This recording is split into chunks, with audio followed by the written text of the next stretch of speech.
y bienvenidos un día más a la consulta del Dr. Méndez. Yo soy Roberto Méndez, médico de familia y especialista en nutrición clínica y deportiva y en ciencias del deporte. Como ya sabéis, aquí hablamos sobre nutrición, sobre medicina, sobre deporte o sobre una mezcla de tantas. Hoy hablaremos sobre la píldora para adelgazar. Como ya sabéis, durante muchos años se ha estado estudiando un método, digamos, fácil y rápido para conseguir la pérdida de peso, teniendo en cuenta que los niveles de sobrepeso y obesidad en todo el mundo se han disparado, sobre todo durante los últimos 20, 30, 50 años. Y en medicina lo que hacemos es usar fármacos, usar medicamentos, aunque ya sabemos que el estilo de vida en general es la clave para poder mantener y o perder peso. Durante muchos años se habló sobre dieta y ejercicio sin más, pero últimamente sabemos que hay muchas más cosas. La exposición a tóxicos externos, ya sea por consumo propio, véase alcohol, tabaco y otros tóxicos, o bien por exposición accidental, como la contaminación medioambiental o el uso de determinadas sustancias para cocinar, que hemos visto que algunas son disruptores endocrinos, es decir, que tienen efectos sobre el metabolismo sin que nos demos cuenta. Estamos viendo que todo ello tiene un gran potencial para hacernos daño y en este caso para anular el metabolismo o al menos su buen funcionamiento. Hoy nos centraremos más en el tema de la píldora para adelgazar. El tema de disruptores endocrinos lo trataremos en siguientes capítulos porque me parece un tema muy interesante, pero hoy vamos a focalizarnos un poco en la potencial píldora para adelgazar. Existen muchos estudios al respecto, se han usado muchas sustancias, existen un grupo de sustancias actualmente en uso como fármacos para diabetes que están demostrando un gran potencial, llegando a causar pérdidas de peso de hasta un 20%, pero esto lo comentaremos al final. En primera instancia, os quería hablar de un fármaco antitumoral llamado captopril, un nombre un poco complicado, cuyo estudio se ha publicado hace un tiempo en PLOS Biology, y lo que se ha visto es que este fármaco, que se usaba, como digo, como fármaco antitumoral, como fármaco para el cáncer, puede inhibir el apetito, evitar que tengamos tanta hambre, al menos en ensayos en ratones, y facilitar la pérdida de hasta un 10% del peso en tan solo un mes. A nivel genético, lo que se ha visto es que este fármaco tiene efectos sobre el factor diferenciador del crecimiento 15 o GDF15. Esto lo que hace es esencialmente una relación con las hormonas de ganancia del peso corporal. Su elevación daría lugar a una reducción del peso corporal, mientras que una reducción de GDF15 potenciaría la obesidad. Entonces, lo que hace el fármaco es justamente lo contrario, es aumentar el GDF15 para que tengamos menos apetito y, por tanto, para acabar ganando peso. Esto, ya digo, es un estudio en ratones, esto se hizo a nivel genético, porque se sabe que esta sustancia es capaz de inhibir una enzima reparadora del ADN. Su función como fármaco tumoral derivaría precisamente de esta actividad antiproliferativa sobre el ADN de las células cancerosas, pero como efecto colateral, por decirlo de alguna forma, la administración oral de la captopril elevaría rápidamente los niveles de GDF15 y, en última instancia, daría lugar a una reducción de la ingesta alimentaria de hasta un 12% y una disminución del peso corporal de hasta un 11%, de media un 10%. Esto es algo que se está estudiando, esto no lo está usando para ninguna otra cosa, sino que se ha visto como por suerte en este caso. Luego, en otro orden de cosas, lo que han visto los investigadores de la Universidad de Washington en un estudio publicado en abril de 2022 es que la píldora para adelgazar real ya existiría, no es un fármaco y lo podemos hacer cualquiera cuando queramos. Se trata del ejercicio físico, pero no de cualquier actividad física, sino del ejercicio físico intenso. Esto daría lugar no solo a pérdida de peso porque hacemos ejercicio, obviamente, sino que se habría estudiado que también se relacionaría con un menor antojo de comida con alto contenido en grasas. Los resultados sugieren que el ejercicio modula la intensidad con la que, en este caso, los ratones, usados en ensayo clínico, se esfuerzan para recibir bolitas de comida rica en grasa, algo que se puede medir en base a señales que reflejan su deseo de consumirlas. El estudio indicaría que la actividad física puede reforzar la restricción cuando se trata de ciertos alimentos. En el experimento, los investigadores sometieron a 28 ratones a un entrenamiento con una palanca que, al ser pulsada, encendía una luz y emitía un tono antes de dispensar un comprimido con alto contenido en grasas. Tras un periodo de entrenamiento, probaron cuántas veces pulsaban esta palanca los ratones para obtener la señal de luz y tener comida. A continuación, se dividió a los ratones en dos grupos. Uno se sometió a un régimen de carreras de alta intensidad en cinta rodante, tipo HIIT, entrenamiento de alta intensidad, y el otro no hizo ningún ejercicio físico. Y ambos grupos de ratas se les negó el acceso a las bolitas de alto contenido graso durante 30 días.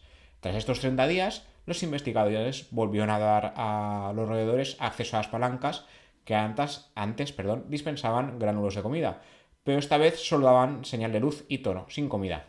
Los animales que no hicieron ejercicio presionaron la palanca significativamente más veces que los que sí lo hicieron, lo que indicaría que el ejercicio disminuía el ansia por consumir alimentos ricos en grasa. Entonces, los investigadores llegaron a la conclusión de que el ejercicio no solo ayuda a quemar más calorías, obviamente, algo que ya está muy estudiado, sino que lejos de aumentar el apetito como se suele creer, de hecho hay estudios que han llegado a esa conclusión, reduciría el apetito al menos en parte por parte de los alimentos ricos en grasa. Aunque este estudio es novedoso, los investigadores explican que se basa en el trabajo de Jeff Green, de la Universidad de Western Washington. También se han referido a investigaciones de otros investigadores de la Universidad de Minnesota, por ejemplo, que demostraron que el ejercicio también puede atenuar las ansias de consumir cocaína. Esto es algo que me pareció muy llamativo cuando preparé el programa, y la cuestión es que los alimentos pueden llegar a crear una adicción similar a las drogas, y esto se ha visto en muchos estudios, dado que los alimentos ricos en grasa y en azúcar siguen el mismo circuito cerebral, que es el circuito dopaminérgico, y lo que hacen es como activar el circuito para querer más y más. También se está estudiando el tema este del circuito dopaminérgico a nivel de redes sociales. Por ejemplo, redes sociales con vídeos cortos, como son los Reels de Instagram o los pequeños vídeos de TikTok, se está viendo que también dan como pequeños chutes de dopamina a nivel cerebral, y por eso continuamos dándole al scroll, porque el cerebro busca más y más. Esto a largo plazo puede llegar a ser un problema, sobre todo porque los usuarios de estas redes sociales suelen ser personas cada vez más jóvenes. La media de uso de TikTok está ya en un 70% de usuarios menores de 24 años. Entonces ahí tenemos, a largo plazo podemos tener cierto problema, pero es algo que, como siempre, podemos hablar en siguientes episodios. Y luego están las píldoras para adelgazar, de verdad, como que se están usando ya como fármacos, son fármacos que existen, y se ha visto que además también ayudan a adelgazar. En este caso, la más estudiada sería la semaglutida. Se trata de los inhibidores de GLP-1, que es un tipo de receptor molecular, que lo que es realmente su uso principal era para la diabetes. Estos fármacos lo que hacen es reducir el azúcar sanguíneo y además perder peso. Pero es que esto es un círculo, porque perder peso también aumenta la sensibilidad de la insulina y por tanto mejora la diabetes. Entonces al final colaboran un poco en todo. Se está estudiando más fármacos como el GIP, que esto es una especie de combinación, ¿no?, de los análogos de GLP-1 y otro fármaco, pero esto de momento en España aún no existe, en Estados Unidos sí, y de esto como siempre hablaremos en próximos episodios, pero es una cosa bastante novedosa y muy interesante. En este caso, los análogos de GLP-1 están la semaglutida, la liraglutida y la dulaglutida. Los tres están aprobados en España para tratar la diabetes tipo 2, no para tratar la obesidad, ni el sobrepeso, ni para perder peso, ni nada de esto. Sí que es verdad que algunos profesionales los están recetando para ese fin. ¿Por qué? Porque en Estados Unidos y Reino Unido sí que están aprobados. Es decir, no es que se estén inventando nada, no es que los estén usando a lo loco para experimentar, sino que se ha demostrado que sí que se pueden usar para eso. De hecho, están cada vez aprobados en más sitios. Los más llamativos, pues eso, Estados Unidos y Reino Unido son los más cercanos a nosotros en cuanto a aprobación de fármacos, pero en España no. Y de hecho últimamente estamos teniendo problemas. A nivel médico se usan como fármacos para la diabetes y ahora no podemos recetarlos porque hay una gran falta de stock de todo el grupo de estos fármacos, porque en su formato inyectable se están recetando mucho en exceso para perder peso cuando realmente esa no es su indicación. Entonces los pacientes que ya sufren diabetes tipo 2 ahora mismo no pueden beneficiarse de su uso si nunca los han usado porque no nos dejan prescribirlos. Esto a mí me parece un gran problema y espero que se solucione porque realmente su uso principal es la diabetes tipo 2 y en determinados pacientes que no la están controlando como toca con la dieta, el ejercicio y los fármacos habituales suelen funcionar muy bien. pero como se ha visto que también ayudan para perder peso, hasta un 10, 15, 20% de peso en algunos casos, dependiendo del fármaco y el paciente, pues ahora se ha visto que hay una clara falta de stock.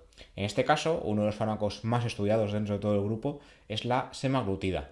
En España, bueno, no voy a nombrar los nombres comerciales porque no es el caso de este tipo de podcast, pero bueno, la semaglutida tiene formato inyectable una vez a la semana y formato también en vía oral. De momento que yo sepa, es el único en vía oral en España. El resto, dulaglutida y liraglutida, existen en formato inyectable. Dulaglutida en formato semanal y liraglutida, si no ha cambiado, es una vez al día. Entonces, lo que os comentaba, más allá de los enfoques dietéticos y conductuales, encontrar una solución para la obesidad a nivel de fármacos sería genial, porque hablamos de una enfermedad que afecta al 15% de la población adulta en España, alrededor del 14-15 en mujeres, 15-16 en hombres. Adultos en España sufren obesidad, y si juntamos obesidad más sobrepeso, tenemos un 40% de adultos en España, tanto hombres y mujeres, que sufren un peso excesivo, sobrepeso u obesidad. En niños también se está viendo que hasta un 15% de niños de entre 6 y 9 años también sufren sobrepeso u obesidad. Esto es una burrada. En este caso, algunos fármacos aprobados para otros fines, como el caso de la semaglutida, liraglutida y dulaglutida, aprobados en este caso para diabetes, también se han demostrado de forma colateral que pueden reducir el peso. Tienen un gran potencial para lograr la pérdida de peso en cualquier paciente a cualquier edad. Todos ellos pertenecen a los agonistas del receptor péptido 1 similar al glucagón, o GLP-1, como he comentado anteriormente, y es un grupo muy reciente de hace poquitos años. Recordemos que en medicina 10 años es nuevo, ¿vale? Estos fármacos, si no recuerdo mal, tendrán 5 o 6 años a lo sumo, son bastante nuevos. De hecho, los estudios sobre la semaglutida que se han multiplicado exponencialmente son de los últimos 2 o 3 años. La semaglutida, como ya he dicho al principio, no está aprobada como tratamiento para la obesidad en España, pero sí en Estados Unidos. Y se está viendo si en España o si en Europa en general se aprueba durante los próximos años. De momento no es una cosa que se vaya a hacer ya. Habitualmente la pérdida de peso suele acompañarse de una pérdida de masa muscular, un porcentaje de masa magra que suele cambiar con la edad. En uno de los estudios publicados en la EASO, a cargo del doctor Dort Dricker y sus colegas del Centro Médico Hassaron, Hospital Rabin y la Universidad de Tel Aviv, Israel, se quiso evaluar el efecto de la semaglutida sobre la pérdida de peso y sobre la composición corporal según la edad. Se analizaron datos de ensayo STEP 1 publicados en 2020 de pacientes que no sufrían diabetes tipo 2, pero que presentaban un índice de masa corporal elevado, de 27 sobrepeso por un lado o de 30 obesidad, durante 68 semanas. Según sus resultados, todos perdieron peso de forma similar, tanto los mayores de 40 años como los que tenían entre 40 y 60, e incluso los mayores de 60. Perdieron entre 14 y 15 kilos en 68 semanas de tratamiento, en comparación con los 2,5 kilos de media de pérdida de peso del grupo placebo, grupo control, que no estaba tratado. Además, lo que se vio es que la semaglutida logró reducir el porcentaje de masa grasa y aumentó el porcentaje de masa magra o masa muscular, sobre todo en los menores de 50 años. Esto es muy beneficioso, porque cuando perdemos peso con dietas muy restrictivas, lo que suele hacer la gente es pasarse de pérdida de peso y llevarse por delante masa muscular, que es muy importante para mantener una buena salud. Por otro lado, otra investigación publicada sobre la semaglutida, publicada en la EASO, sugeriría que el fármaco lograría una pérdida de peso tanto en adultos con sobrepeso como en obesidad, pero las mujeres lograrían los mejores resultados en comparación a los hombres. Aquellos con un peso corporal más bajo de entrada también responderían algo mejor al tratamiento. O sea, los que menor peso tienen responden mejor todavía que los que más peso tienen, que realmente ojalá fuera al revés. Cuando se analizaron datos a fondo, teniendo en cuenta edad, sexo, raza, peso corporal, IMC, circunferencia abdominal y glucemia basal, el porcentaje de pérdida de peso de media fue similar, excepto cuando se tuvo en cuenta el sexo y el peso corporal inicial. Cuando se tenían en cuenta esos aspectos, las mujeres lograban una mayor pérdida, un 18,4%, respecto a los hombres, un 12,9%. Por su parte, los participantes con un peso corporal inicial más bajo también lograron mayor pérdida. Los que pesaban menos de entrada perdieron hasta un 18,6% de su peso, respecto a los que pesaban más, que perdían un 13,9%. Además, se ha visto que estos fármacos reducen el apetito, los antojos y la ingesta calórica en general. también se ha visto que hay efectos sobre el vaciado gástrico, el apetito y el autocontrol.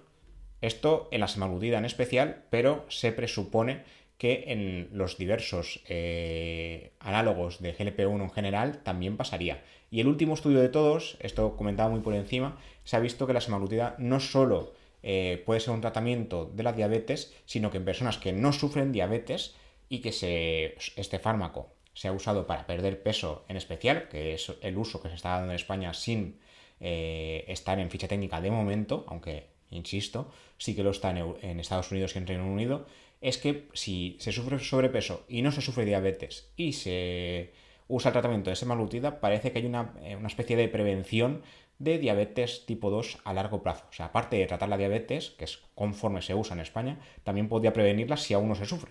Entonces, esto también es algo beneficioso. Se presupone, insisto, que los demás análogos de GLP-1 también tendrán estos efectos, pero el más estudiado es la semaglutida actualmente.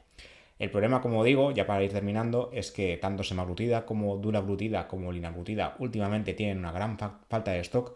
Esto a mí me parece, me entristece a nivel profesional porque son fármacos que sí que se ha demostrado que van muy bien para tratar la diabetes tipo 2. Además se ha demostrado que también tienen funciones preventivas del riesgo cardiovascular, es decir, que a largo plazo reducen el riesgo de acabar sufriendo algún tipo de infarto de corazón o ictus cerebral. Y claro, se están usando para perder peso, muchas veces por estética, otras veces porque hace falta para perder peso, y realmente ese no es su uso oficial en España. Y claro, que es un uso que no está en ficha técnica, esté dando falta a un stock necesario para pacientes que lo necesitan como tratamiento de su enfermedad metabólica, no debería estar pasando. Esperemos que a largo plazo esto se arregle y que los pacientes que sí que lo necesitan para su enfermedad y no para perder peso en esencial puedan usarlo. Y ojalá a largo plazo pues se apruebe también en ese aspecto porque, como vemos, existe un gran porcentaje de población en España que sufre sobrepeso y obesidad y es posible que este fármaco sí que les pueda servir. Lo que no se sabe exactamente es qué pasa si dejamos de usar el fármaco. Hay estudios que dicen que a partir de los 2 años, si se deja de usar el fármaco, se produce un efecto rebote y hay una ganancia de peso manifiesta y significativa. Este estudio, de momento, yo no conozco ninguno que se haya vuelto a repetir a más largo plazo. Esto también es un problema porque aparte de lograr pérdida de peso, también deberíamos llevar a cabo una serie de pautas alimentarias y de actividad física para mantener dicho peso. Sabemos que los fármacos son potentes, pero lo ideal sería no tomarlos toda la vida, obviamente. Y nada, esto es todo por hoy. Espero que hayáis disfrutado, que haya sido de interés y, como siempre, estamos en todas las plataformas. Spotify, iVoox, Google Podcast, Amazon Podcast, Apple Podcast, Pocket Cast y lo que se os ocurra, porque esto está colgado en todas partes, incluido YouTube. Y nada, nos vemos y nos escuchamos en el siguiente episodio. Hasta la próxima.